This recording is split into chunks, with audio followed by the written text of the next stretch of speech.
Hi, my name is Katie Mullins, and I am the reading interventionist at Okolona.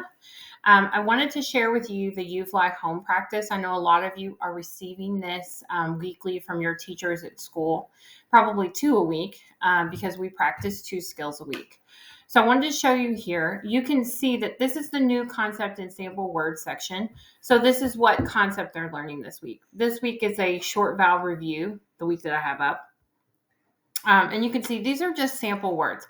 Doesn't mean that these are the words that your child's going to get, but these are great words to practice and extend off of, because you should see your child sounding out these words, whether they're reading them or it's a great idea to have them write these words and spell them on their own. Okay, spell 10. And you might have a whiteboard and a dry erase marker or a pencil and pen, and you're going to say, write 10. They're going to go, 10. And they're going to write that word. Okay. That's great practice. Memorizing those words isn't really going to benefit them. It's more about emphasizing those sounds and learning the patterns as we go through them.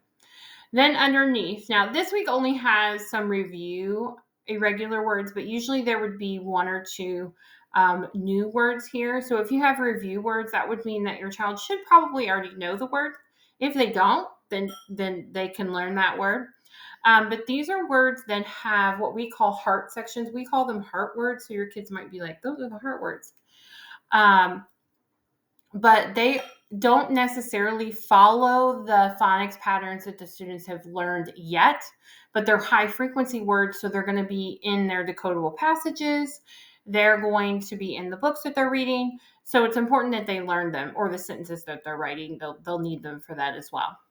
So you can take one of those words, like the word book. Now, OO is a phonics pattern that they will eventually learn, but they haven't learned yet. So I'm going to put a heart underneath that OO. They've underlined whatever the pattern, whatever the letters are that don't follow the pattern for you. And then the other ones, I oftentimes put a dot. This is a sound out dot. This means I can sound it out. They know these symbols. B, k. So you can just help your child go, you know what? If they ask you to spell book, you can hear B. You just have to remember that it's a double O. So we're looking for them to memorize just that pattern part, just the part that's the heart pattern. The other parts of the word they don't have to memorize necessarily. They can go, oh, I can read those parts. There's clues here for me. And what I would do is have them write those words 3 times. Your brain really likes things in threes. I wouldn't worry about writing more than that. And then erase your board and just ask your child to rewrite that word again. Okay, if they can recall book, they can bring that up in their memory. Probably good to move on. Now, the word chains are really great, and it gives you a sample word chain here. So you can literally say, make the word cut. I would write cut.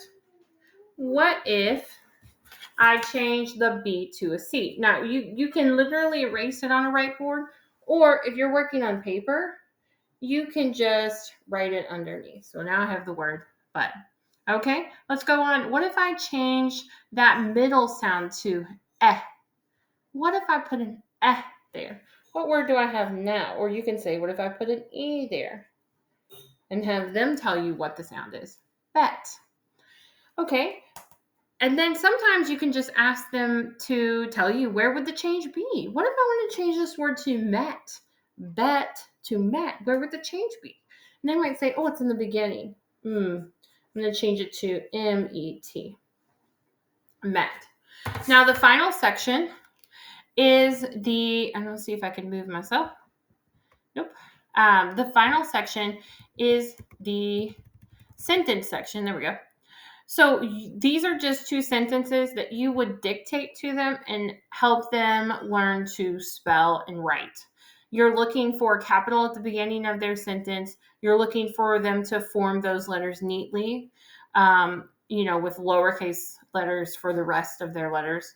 And you're looking for that great punctuation at the end. So oftentimes I say, what did you get? And have them repeat it. What did you get.